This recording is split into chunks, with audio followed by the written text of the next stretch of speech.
Mikey Harris, a 3-0 defeat, but do you feel positive given the way the game turned around in the second half? Yeah, definitely. I think a lot of learning went on in the second half. We asked the boys to change the way they played a little bit after the first half, which was obviously very disappointing, going down sort of 3-0. But the boys came out and applied themselves to what we asked them to do, and they did it very well. And we were unlucky not to score a goal.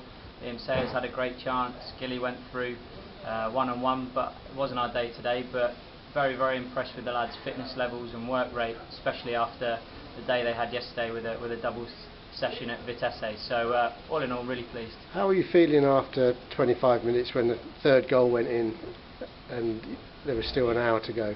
I just think it took us a bit of time to work our way into the game. It's only their third game of pre-season. As I say, they worked incredibly hard yesterday throughout the session, the double session that they had yesterday. Normally we wouldn't do that the day before a game. And you've got to look at the size of our squad as well. 15 boys, 2 out injured, so we're looking at 13 players having to put that 90-minute performance in, and obviously Twente are switching round with a good squad of sort of 22.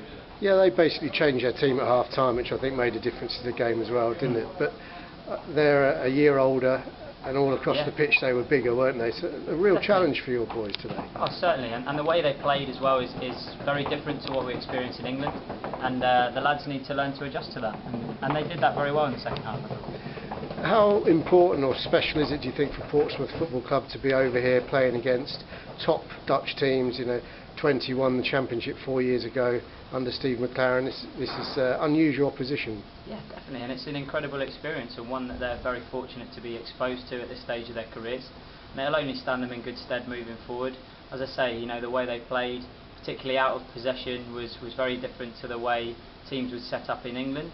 But the pleasing thing for me is that we adjusted to that in the second half, and we actually managed to come back into the game, and indeed we're unlucky not to win the second half, and that's what it's all about. It's about developing the players, them learning from these experiences, and you know, what an opportunity for them to be over in Holland, like you say, playing against teams of this calibre.